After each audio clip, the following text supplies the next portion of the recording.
मित्रों नमस्कार। ज्ञान मार्शल माइंड में आपका स्वागत है।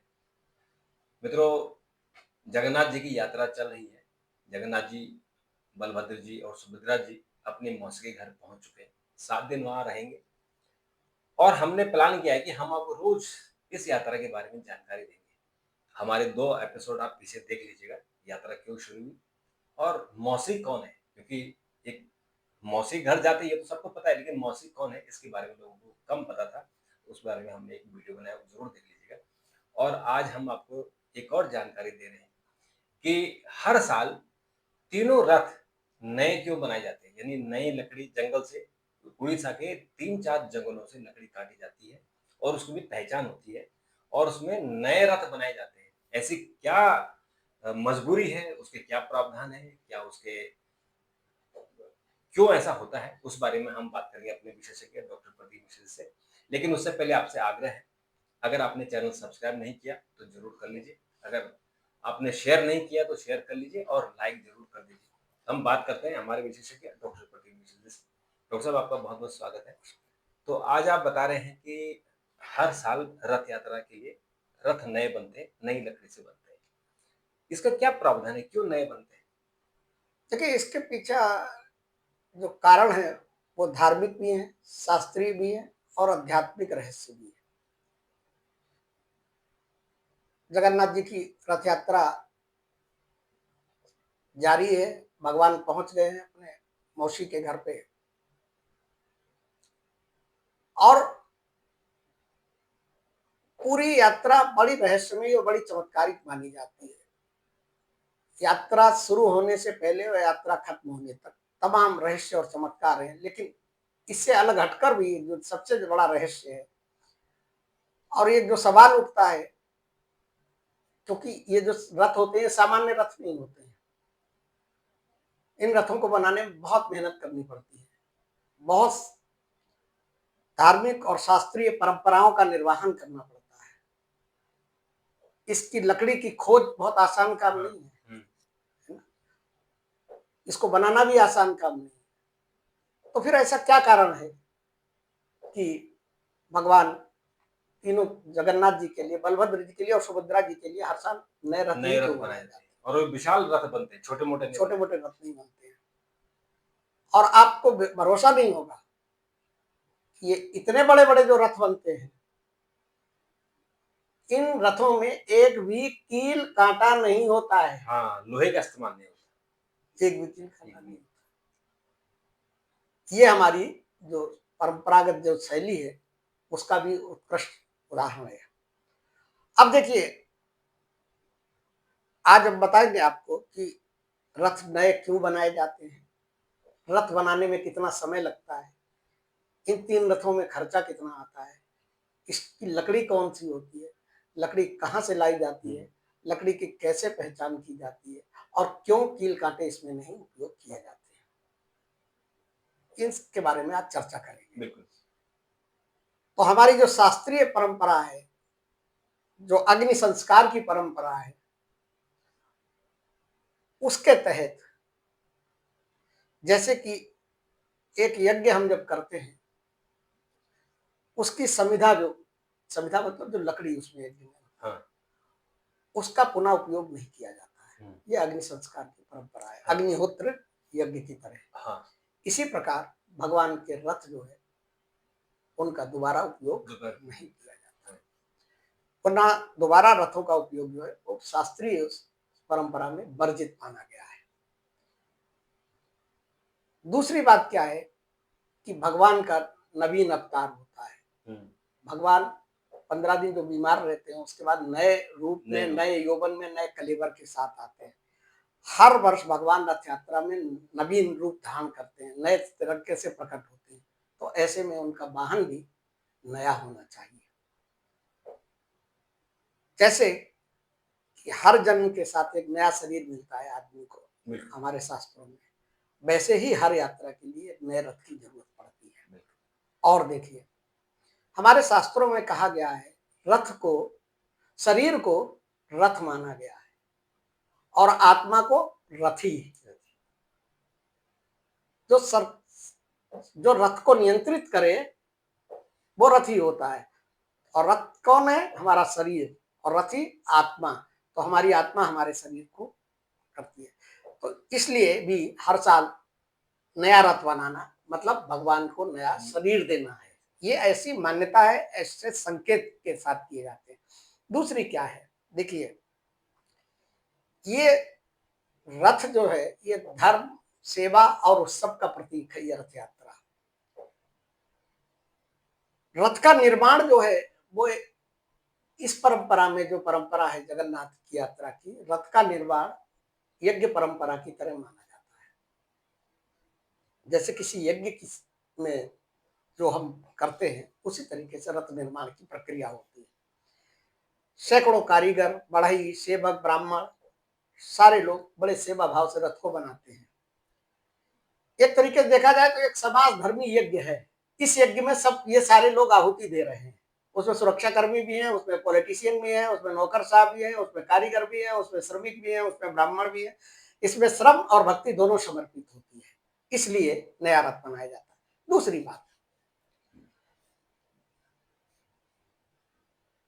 लकड़ी के रथ बनाए जाते हैं। अब ऐसा माना जाता है कि इस बार जो रथ बनाया गया और 1 साल तक अगर वही रथ रखा रहा तो हो सकता है लकड़ी में कुछ दिमाग लग खराबी जाए, आ जाए, कोई चीज हो जाए। तो भगवान का रथ या जो है पुराना नहीं हो सकता है, उसमें कोई दोष नहीं हो सकता है। तो माना यह जाता है कि अगले वर्ष अगर वो उपयोग करने लायक नहीं रहेगी तो तानन फानन में रथ कहाँ बनेगा। इसलिए ये परंपरा चली कि हर साल नया रथ बनाया जाएगा और इसीलिए पुराने रथों को बहुत सम्मान पूर्वक विसर्जित कर दिया जाता है, जो मैंने आपको बताया था कि किस तरीके से उनका विसर्जन होता है।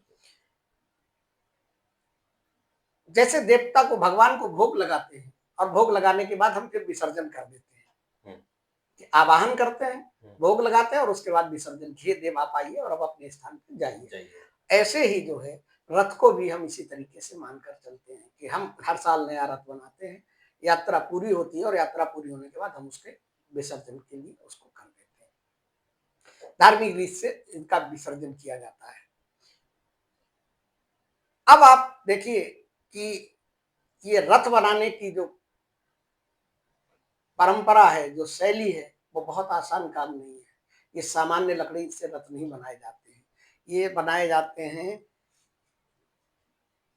नीम की लकड़ी से, जिसको दारू बोलते हैं, दारू ब्रह्म, जिससे कि भगवान का जो नवकलेवर होता है 12 साल वर्ष बाद, जिससे उनकी मूर्तियां बनाई जाती है, लगभग वही प्रक्रिया यहाँ अपनाई जाती है। वो बड़े रूप में होती है, रथ यात्रा के दौरान रथ बनाने में वो छोटे रूप में होती है। यात्रा वही होती है, लकड़ी लाने की, पेड़ काटने की, कैसे पेड़ों का चयन करेंगे और कैसे जो है उनको हम बनाएंगे। ये जगन्नाथ जी के रथ निर्माण में बड़े विधि विधान के साथ उस दिव्य लकड़ी का चयन किया जाता है और ये परंपरा जो है बहुत ही रहस्यमयी, वैदिक और शास्त्र सम्मत होती है। एक विशेष प्रकार का नीम का पौधा, वृक्ष, जिसकी लकड़ी का उपयोग होता है, जिसे दारू कहते हैं, उस पौधे का उपयोग किया जाता है। अब देखिए कि नीम का भी हर पेड़ जो है नहीं, नीम की लकड़ी का मतलब ये मत समझ लीजिए कि जितना नीम के पेड़ दिखाई पड़े और काट लिए, ऐसा नहीं होता है। इसके खोजने की एक प्रक्रिया है और बहुत ही रहस्यमयी प्रक्रिया है कि कौन सा नीम का पेड़ होना चाहिए, उसमें क्या क्या विशेषताएं होनी चाहिए, उसको बोलते हैं यहाँ पे दारू अन्वेषण यात्रा, मतलब दारू खोज यात्रा। पूरी खोज होती है जंगलों में। हाँ, जो उड़ीसा के 4-5 जंगल है, हाँ, वहां टीमें भेजी जाती है। हाँ। अब देखिए नव कलेवर के दौरान जो दारू खोज की जाती है, वही खोज जो है छोटे रूप में इस रथ यात्रा के रथ बनाने के लिए लकड़ी ढूंढने में की जाती है। अब पेड़ नीम का, दारू का पेड़ होना चाहिए, अब वो उसमें क्या क्या विशेषताएं होने चाहिए ये आप समझ लीजिए। मतलब जिस नीम के पेड़ को आप चुनेंगे रथ बनाने के लिए, लकड़ी के लिए, उसमें नंबर 1 पहली विशेषता होनी चाहिए कि उस पेड़ के आसपास सांप का बिल होना चाहिए। अच्छा। और सांप का बिल होना चाहिए, इसके पीछे रहस्य क्या है कि नाग देवता की वहां मौजूदगी होनी चाहिए। ऐसा नहीं कि नीम का पेड़ कहीं से भी आप ले आए और काट कूट के दिया। उस नीम के पेड़ के आसपास शिवलिंग या दैवीय स्थान होना चाहिए, मतलब वो भूमि मंदिर के पवित्र आसपास। होनी चाहिए। हाँ। आप देखिए कि इसके चयन की प्रक्रिया देखिए, जिस पेड़ की लकड़ी लाई जाएगी उस पेड़ का झुकाव जो है वो दक्षिण की तरफ होना चाहिए, मतलब वास्तु के हिसाब से शुभ दिशा होनी चाहिए। इन चीजों का ध्यान रखा जाता है।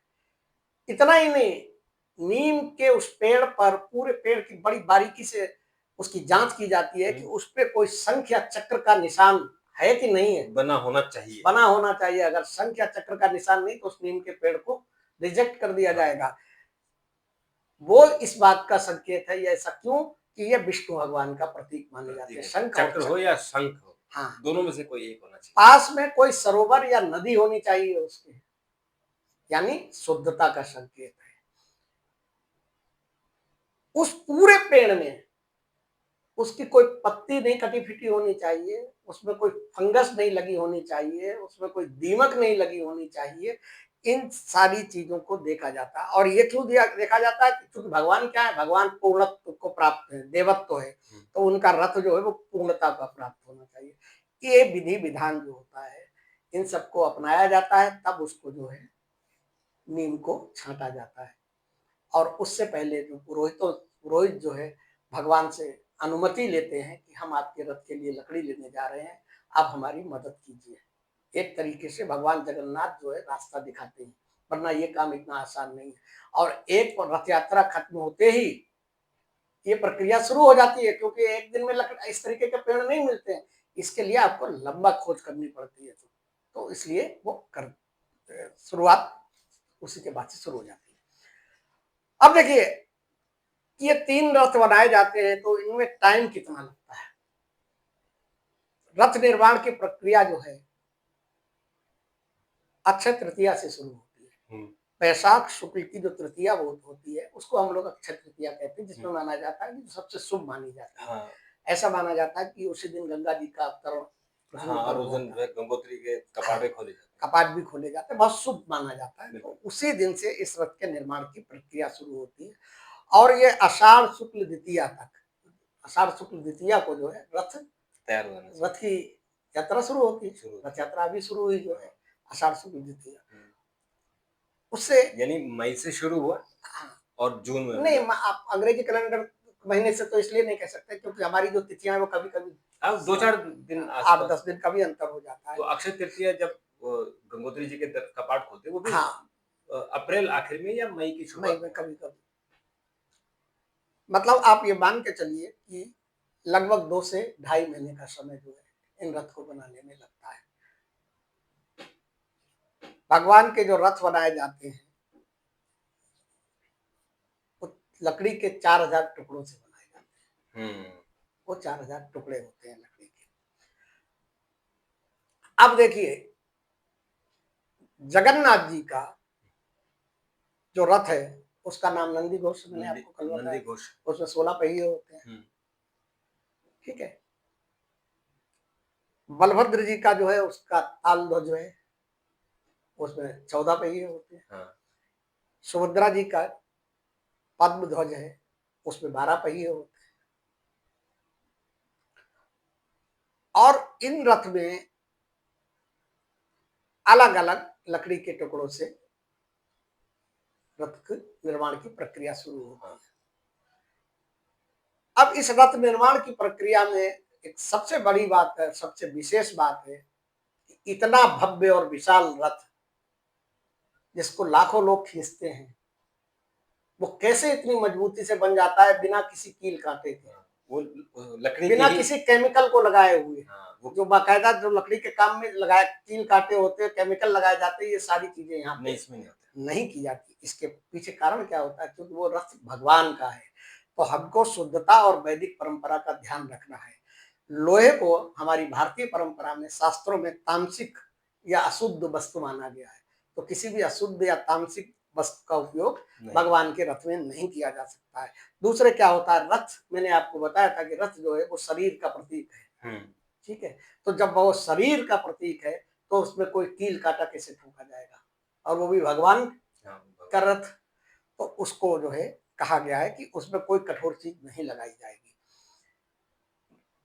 इस जो ये रथ निर्माण की परंपरा है, इसमें रथ निर्माण की परंपरा को यज्ञ के रूप में देखा जाता है। अब लोहे की कीलें जो होती है वो तो हिंसक मानी जाती है, क्योंकि उससे चोट लगेगी, जीभ सभी में है, ठोकना पड़ता है उनको, तो इसलिए जो है उसको अवॉइड किया जाता है। आयुर्वेदिक दृष्टिकोण का भी अपनाया जाता है कि नीम जो है वो एंटी फंगल, एंटीवायरल और एंटी बैक्टीरियल है, उसमें कोई जल्दी कीड़ा लगता नहीं। तो ऐसे में किसी कील कांटे की जरूरत वहां पे नहीं पड़ती है, उसके जोड़ जो है बिना कील कांटों के ही मजबूत होते हैं। और देखिए, अब आप कहेंगे कि जब लोहे के कील कांटे इसमें नहीं लगाए जाते तो उनको फिक्स कैसे किया जाता है? ठीक है, और कील की जगह उपयोग जो होता है वो भी लकड़ी की कीलें बनाई जाती हैं। हाँ जी, हाँ, वो जब आप लकड़ी का वो कील, लोहे की कील का इस्तेमाल नहीं करते तो वहाँ लकड़ी की कील बनाई लकड़ी की कीलें बनाई जाती हैं, वो छोटी छोटी सी होती है। हाँ। अब इसमें कौन सी टेक्निक होती है? इसमें एक लकड़ी को दूसरी लकड़ी से को फंसाकर जोड़ देते हैं। हाँ, और कुछ जो तो लकड़ी को फंसा जाता है और कुछ को ड्रिल करके छेद करके फिर लकड़ी की कील ठोकी जाती है। हाँ, लकड़ी की कील ठोकी जाती है, कील जैसे बनाई जाती है लकड़ी की, और फिर जब उसको ठोक देते हैं तो फिर मजबूत हो जाती है। इंटरलॉकिंग सिस्टम जो होता है ना, हाँ, उस सिस्टम का उपयोग किया जाता है। उसमें ग्रुप्स बना के ग्रुप्स बने। एक के बाद एक को फिट कर दिया जाता है। हाँ। जैसे आपने देखा होगा कि हमारे जो आपका केदारनाथ का है, बद्रीनाथ जी का है, मंदिर है। जितने मंदिर हैं आपके, उन मंदिरों में कहीं भी कोई उसकी जरूरत हाँ, नहीं पड़ी, सीमेंट और रेत की वही जरूरत वो नहीं पड़ती, सब ग्रुप्स में इंटरलॉकिंग बना के वो इंटरलॉकिंग सिस्टम से किया जाता है। है। और रस्सियां जो होती है, वो जो रस्सी जो होती है वो जानते किससे बनाई जाती है? नारियल से और सन से, हाँ। उनसे वो रस्सियां बनाई जाती है, उनसे उसको जो जो न कस के बांध दिया जाता है, जिससे कि उसकी मजबूती में कोई फर्क नहीं पड़ता है। कील काटे या चिपकाने की जगह उनसे बांधा जाता है। और वो रस्सी जो होती है बहुत मोटी रस्सी होती है। हाँ, वो नारियल की जो जो जटा होती है उससे बनाई जाती वो मैंने आपको बताया था कि भगवान जगन्नाथ की रस्सी का नाम शंखचूड़ा है, बताया था। और बलभद्र जी की रस्सी का नाम जो है हाँ। वो वासुकी है। ठीक है। अब देखिए, एक सवाल उठता है मन के अंदर कि ये जो है रथ जब बनाया जाता है तो उसमें खर्चा कितना आता होगा? तो कोई मोटा मोटा अनुमान के साथ हम बताएं आपको कि इसमें जितनी लकड़ी का उपयोग होता है वो लगभग 40 से 50 लाख रुपए तक की लकड़ी होती है। कारीगर और जो श्रमिक होते हैं जिनका मेहनताना होता है वो 30 से 35 लाख हो सकता है। इसके बाद इन रथों में सजावट की जाती है, झंडी लगाई जाती है, रंगाई होती है ना, तो वो 20-25 लाख होता है। कुल आप ये मान के चलिए कि 3 रथों का निर्माण करने में 1 करोड़ से सवा करोड़ रुपए का खर्चा, और ये हर साल है। हर साल बढ़ता रहता है। 10% के हिसाब से अगर एवरेज लगाएं इन्फ्लेशन। और इन 3 रथों को बनाने के लिए बाकायदा सरकार से भी अनुमति ली जाती है और भगवान जगन्नाथ से भी अनुमति ली जाती है। ठीक है। और कितने पेड़ कटते होंगे आप बताइए? 400 से 500 के बीच में नीम के पेड़ काटे जाते हैं। लकड़ी ढोने का, रखने का, सुखाने का, क्योंकि बहुत पहले से सुखानी पड़ती है, कटाई पर वो भी 50 लाख के करीब खर्चा आता है। 150 से अधिक कारीगर लगभग 2 से ढाई महीने दिन रात काम करके इन रथों को जो है तैयार करते हैं। और वो जो कारीगर होते हैं वो एक विशेष जो एक समुदाय है, विशेष समुदाय के लोग होते हैं और वो उनके यहाँ से परंपरागत चली आ रही जो उनके पुश्तैनी लोग काम पुश्तैनी के लोग। जब ये रथ बनाए जाते हैं तो उनको वेतन भी दिया जाता है, उनको भोजन भी होता है, उनके रहने की भी व्यवस्था होती है, तो 40-50 लाख रुपया उसमें भी खर्च हो जाते हैं। रथ को सुंदर वस्त्रों से, झंडों से, पताकाओं से, पीतल और लकड़ी की मूर्तियों से सजाया जाता है। साड़ी, कपड़ा, सिंह द्वार चित्रांकन के द्वारा किया जाता है, तो ये भी 20-25 लाख का आता है। और अब सवाल ये उठता है कि पैसा खर्च कौन, मतलब खर्च कौन देता है ये पैसा? तो ये जो मंदिर, जगन्नाथ मंदिर का ट्रस्ट है, वो सारा पैसा उसके द्वारा वहन किया जाता है। जब रथ अगली बार रथ को तोड़कर वो हवन सामग्री में किया जाता है, भक्तों को दिया जाता है और किचन में भी इस्तेमाल होता है और उनकी रसोई में दिया जाता है, जिससे भगवान का महाप्रसाद बनता है। और इसके अलावा क्या है कि अब एक नई परंपरा शुरू हो गई, हालांकि मना किया हुआ शास्त्रों में कि ऑनलाइन जो है उसके पहियों की बिक्री भी हाँ, वो पहिए बिकते हैं ताकि लोग उसको प्रसाद के तौर पे खरीदते हैं। हाँ, लेकिन उसके पीछे भावना यही कि पैसे की भावना नहीं, भावना ये है कि लोग जो बहुत बड़े भक्त हैं, तो वो अपने प्रसाद के रूप में और डॉक्टर साहब उसको उसके जो उसके पहिए होते हैं, वो तो बहुत विशाल होते हैं। हाँ। 5-5, 6-6 फीट ऊँचे होते हैं। तो पहिए कई एक लोग थोड़े 2 लोग 4 लोग जो है उन्होंने अपना नीलामी कर ली मिलके और बाँट के थोड़े-थोड़े टुकड़े रख लिए। जैसे कि लकड़ी के सिर्फ़ पहियों के अलावा जो लकड़ी होती है उसके छोटे-छोटे टुकड़े हाँ, लोगों वो को तो दिए टुकड़े जाते होते हैं। हैं इंटरलॉकिंग और सब वो हाँ, तो छोटे-छोटे टुकड़े निकाल दिए जाते हैं, वो टुकड़े टुकड़े दे दिए जाते हैं और उसके बाद जो है उनको अपने लोग ले जाते हैं। तो आप ये मान के चलिए कि इस तरीके से ये भगवान के नए रथ बनकर तैयार होते हैं।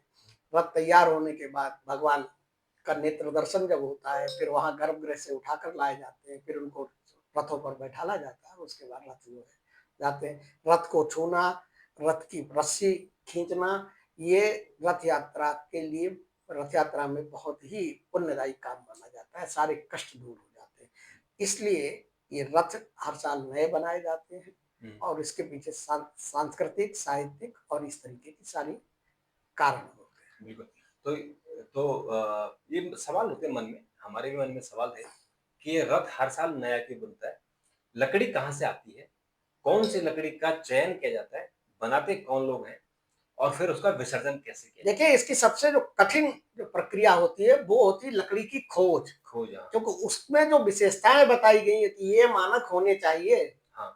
अगर वो मानक नहीं है तो उस पेड़ को तो छोड़ दिया फिर जाएगा। छोड़ हाँ, तो उसके इसलिए लिए इसलिए उड़ीसा के 4-5 जो घने जंगल हैं, हाँ, उन जंगलों में टीमें भेजी जाती हैं और फिर वहाँ से चयन करके फिर लकड़ी लाई जाती है। और ऐसा संयोग देखा जाता है कि जो हैदराबाद की तरफ से जो से जो जंगल हैं, हाँ, जो जुड़ा हुआ है। वहाँ पे इस तरीके के वृक्ष ज़्यादा मिल जाते हाँ, हैं। तो इसलिए वो इस जो तरीके जो जंगल लगे हुए हैं, वो हैदराबाद और उड़ीसा की जो हाँ, बॉर्डर है, बॉर्डर पे। जो सीमा क्षेत्र है, उस पर ज़्यादा होते हैं और बट लेकिन ये सब भगवान जगन्नाथ की कृपा है कि हर साल अच्छी लकड़ी मिलती है और इतनी भव्यता से अगर आप देखें चूँकि अभी मॉडर्न ज़माना सोशल मीडिया का है, तो आजकल लोग वो भी दिखा रहे हैं कि टायर कैसे चल रहे हैं और टायर को रोकते कैसे हैं और कितने लोगों की टीम लगी होती है कि कहीं वो पहियों को ना पहियों को कि कहीं वो उनकी स्पीड ना बन जाए और वो जनता को कहीं चोट-वोट ना लग जाए, नहीं, तो वो कैसे पूरा उसको रोकते हैं। सिस्टम के साथ बहुत ही सारी चीज़ें सिस्टम होती हैं और देखिए, हुँ, इस रथ यात्रा में जो छड़ी होती है ना, हुँ, वो भी इसी लकड़ी की बनाई हाँ, जाती है। वो बेत बोलते हैं बेंत उसको बोलते हैं। और उस बेत का क्या होता है कि वो भी बड़ी जो है पुण्य मानी जाती है, तो जो सेवक होते हैं भगवान के, जो रथ पे सवार होते हैं, वो जनता को छुआते चलते हैं। हाँ, तो ताकि माना उनके जाता है टच कर जाए, हाँ, जिसको ताकि उनको पुण्य मिल जाए। पुण्य मिल जाए, जिसको क्या भगवान का आशीर्वाद मिल जाए, तो उसकी भी बड़ी होड़ लगती है, लोग जाते हैं कि हमें भी मिल जाए। जैसे कि बिल्कुल, आपने देखा होगा कि मंदिरों के अंदर जब आरती हो जाती है, तो उसके बाद जल को जो है सबके ऊपर छिड़का छिड़क जाता है, देते हैं। छींटा हाँ, मारते हैं, ताकि कहते हैं, उसका पुण्य सबको मिल पुण्य जाए। मिल जाए। बिल्कुल, तो मित्रों आपको प्रोग्राम कैसा लगा? ज़रूर बताइएगा। अगर आपके पास भी बहुत सारी कहानियाँ होंगी, उन कहानियों को अगर आप कमेंट बॉक्स पर लिखें, तो हम उनको उनका जवाब देने की कोशिश करेंगे और उस पर अगर हमें और अच्छा लगे, तो उस पर एक पूरा वीडियो बनाने की कोशिश करेंगे। और अगर मित्रों अगर ने अभी तक चैनल सब्सक्राइब नहीं किया, तो तुरंत कर दीजिए, शेयर कर दीजिए, लाइक कर दीजिए और हम ऐसे ही आपके लिए भारतीय संस्कृति से, विरासत से, आध्यात्म से जुड़ी हुई जानकारियाँ लेकर आते रहते हैं। डॉक्टर साहब आपने बात की, आपका बहुत-बहुत धन्यवाद। प्रेम से बोलिए, जय जगन्नाथ। जय